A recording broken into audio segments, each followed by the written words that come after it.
Okay, it's recording.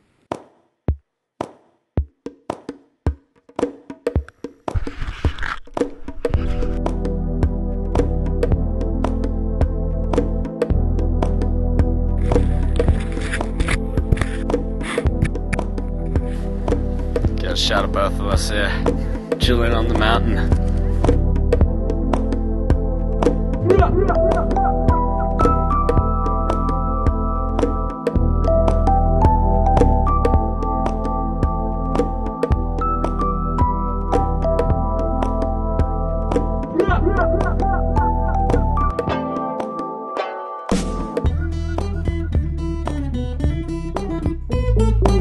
It's fun, it's an adrenaline rush, it's beautiful to be up in the mountains.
I saw you standing in the rain. The sight of you blew me away. Now you left me here to wait. I may be kinda strange, but if you want, I'll rearrange.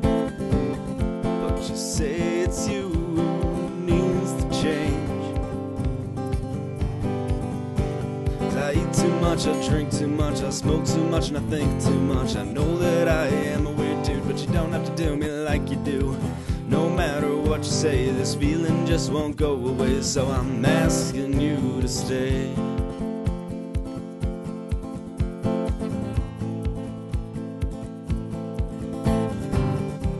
Whatever's on your mind, we can work it through with time. I'll help you be yours if you help me be mine. Now I've said all there is to say, I guess I'll be on my way. If that's really what you want.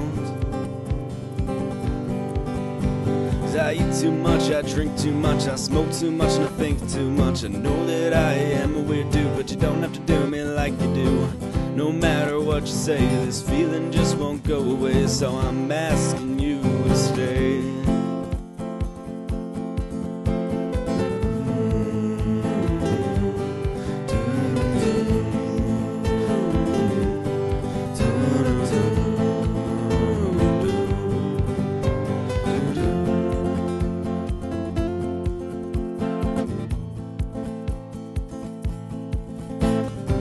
I saw you standing in the rain, the sight of you blew me away, but now you left me here to wait.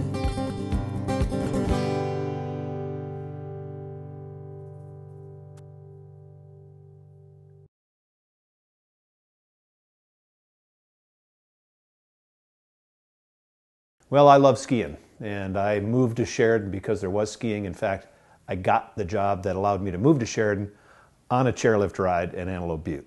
And my kids both learned to ski there, so it goes right to my heart. That's where my kids learned to ski, and I have just some of my best memories. And I know a lot of people who either learned to ski there or their parents did, or they go there with their grandparents, and I just love the family aspect of what community ski areas are, and I think Antelope Butte is a classic.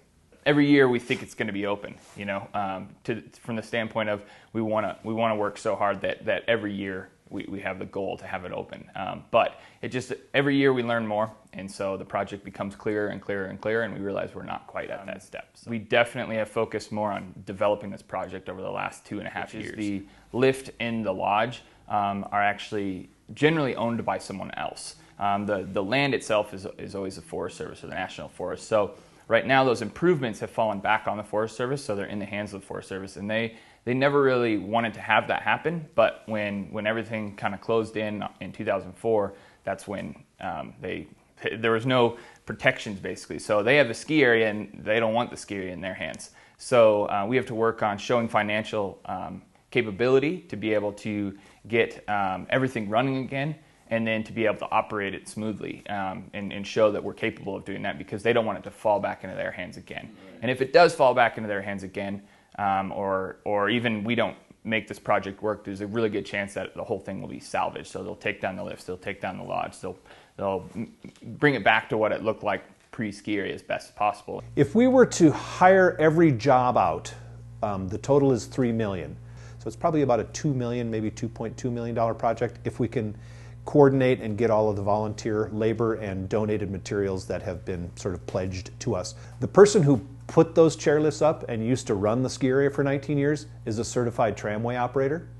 And so when it came time for us to get a bid, he came up, it's a year ago September, we operated the chairlifts on backup engines and on electrical power, and we have a firm bid. It's about $275,000 to rebuild both lifts, get new ropes, get everything redone. So we know exactly what that's going to cost. The lodge has been leaking, so now it's full of mold. You can't let people in when there's mold, so we have to get it mold abated.